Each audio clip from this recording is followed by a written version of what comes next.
Matchup right here with Max Griffin taking on Jeremiah Wells. And I feel like Max Griffin, in recent fights, he's been showing the best performances of his career. Even though he's older in age, he went in there, fought tooth and nails with guys like Neil Magny, Tim Means.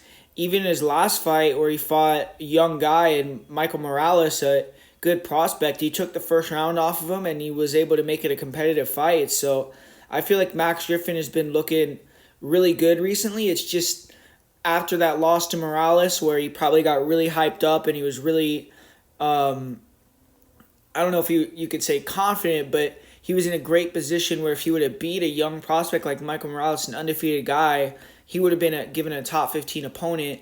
So now it's just, is he going to be as up for this fight? Is he going to have the same motivation, the same performance? We're going to have to see. Hopefully he does, because Jeremiah Wells is going to be coming back off of a loss himself, and he's going to be looking to redeem himself, where Jeremiah Wells, he had a fight with Carlston Harris and didn't go his way. He ended up getting submitted in the third round in that fight. He had a lot of moments where he had Harris looking like he was a little bit hurt or maybe he was going to get the finish, but he could never capitalize, and then Harris ended up taking out Wells. And even Wells' fight before that with Matthew Semmelsberger, he got dropped multiple times. Kind of a controversial fight where it was damage versus control, where Wells had a lot of control time. Semmelsberger had multiple knockdowns, and Wells got the split decision. So with this fight, how these two guys match up, I mean, obviously they're both veterans. They both know how to pace themselves. I feel like Griffin and Wells both kind of slowed down a little bit in the third round, but they both have pretty solid cardio. And they have different styles, though. I mean, Max Griffin, more of someone that likes to stick and move, try to time that right hand as you come in and really hurt you. And he has pretty good power, especially in that first round. Takedown defense on point, good speed, straight punches down the middle, and fairly evasive guy. He's also very durable. If it becomes a war, he's willing to bite down and make it a war. And he has lost fights where he's gotten dropped and hurt before, so his chin has kind of been tested a lot, but he usually holds up. He doesn't get finished very often.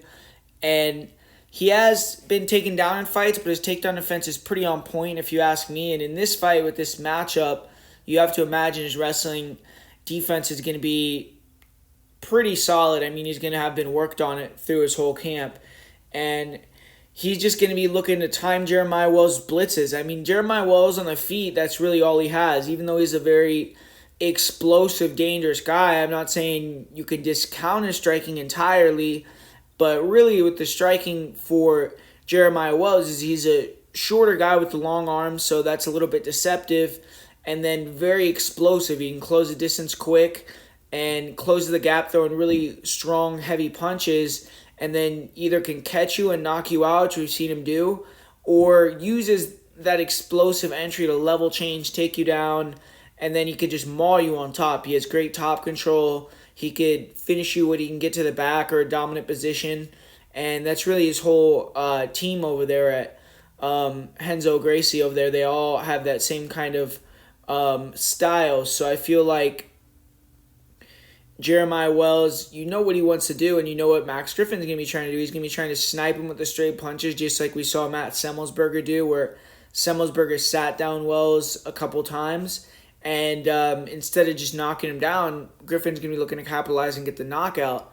And with Jeremiah Wells, I think he's going to have some issues close in the distance on a guy like Max Griffin, man. Max Griffin's a veteran. He's going to be moving around. He's not going to be staying in front of Wells. He's not going to brawl with him.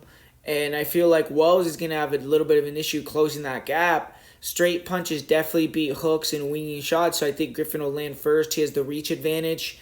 And unless Griffin just gets tired out early from a couple takedowns, I think that he can maintain the pace a little bit better than Jeremiah Wells, especially if Wells can't implement his usual game plan because he's going to be taking damage.